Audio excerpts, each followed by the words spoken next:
Hi friends, welcome back to paper plate kitchen Bangla. আজ আমি বানাতে চলেছি একটা নতুন ধরনের রেসিপি, এগ ক্যারামেল পুডিং।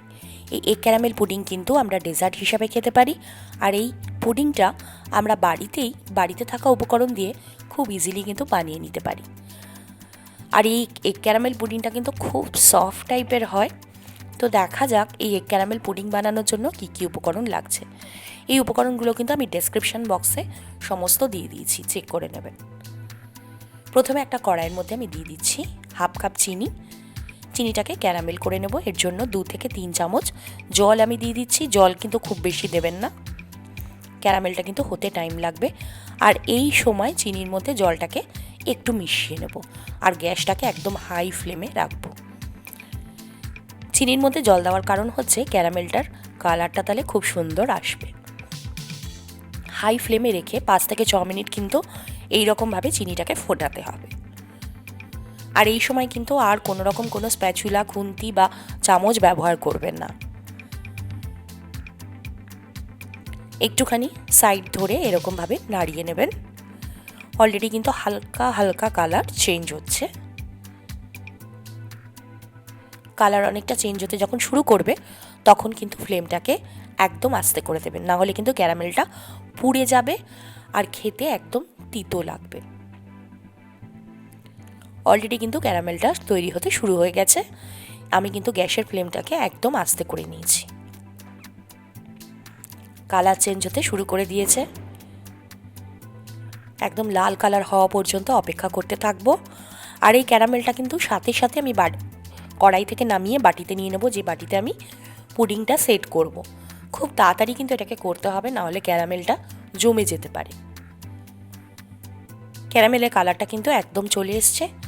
এই সময় গ্যাসটাকে একদম বন্ধ করে যেই বাটির মধ্যে আমি সেট করব সেই বাটির মধ্যে নামিয়ে নিচ্ছি।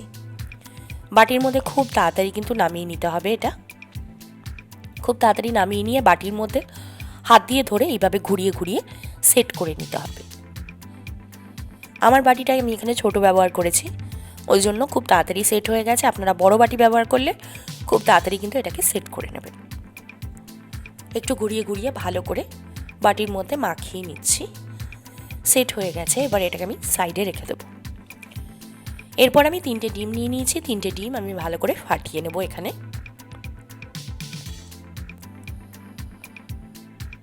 এরপর এর মধ্যে দিয়ে দিচ্ছি চিনি। চিনি আমি এখানে 3 চামচ ব্যবহার করেছি, কেন পুডিংয়ে বেশি মিষ্টি আমার ভালো লাগে না। আপনার দরকার হলে আর একটু বেশি কিন্তু মিষ্টি দিতে পারে। চিনিটাকে একটু গুলে যাওয়ার জন্য অপেক্ষা করব। এরপর মিক্সি জারের মধ্যে নিয়ে নেব।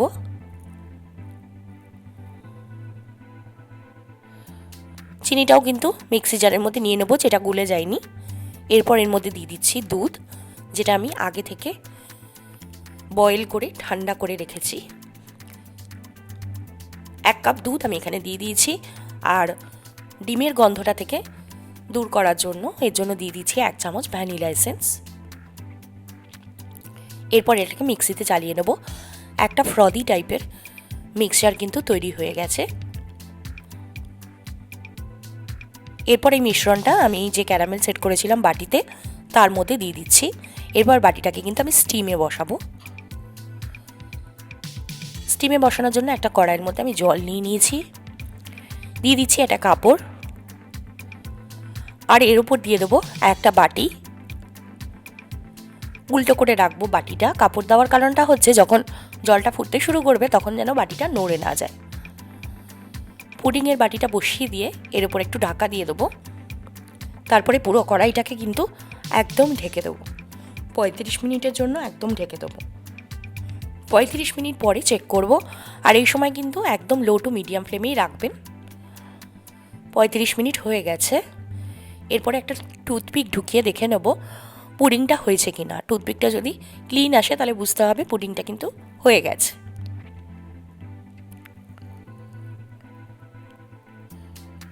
টুথপিকটা একদম ক্লিন এসছে, তার মানে পুডিংটা হয়ে গেছে।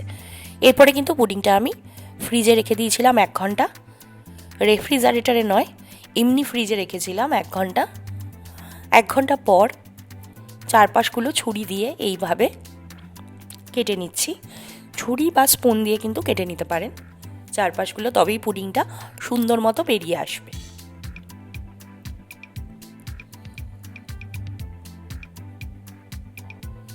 সাইডগুলো ভালো করে কেটে নিয়ে একটা থালার মধ্যে এইভাবে উল্টো করে নিলেই পুরো পুডিংটা কিন্তু ভালো করে বেরিয়ে আসবে।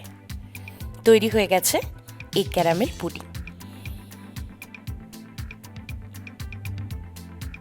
এই রেসিপিটা আপনাদের কেমন লাগলো কমেন্ট করে জানাতে কিন্তু একদম ভুলবেন না।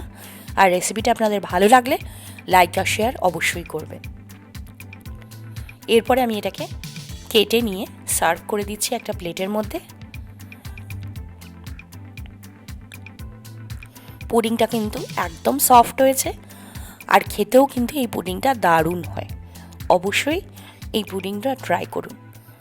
এছাড়া আরও অনেক রেসিপি আছে, সেগুলোও কিন্তু আমার চ্যানেলে চেক করতে পারেন।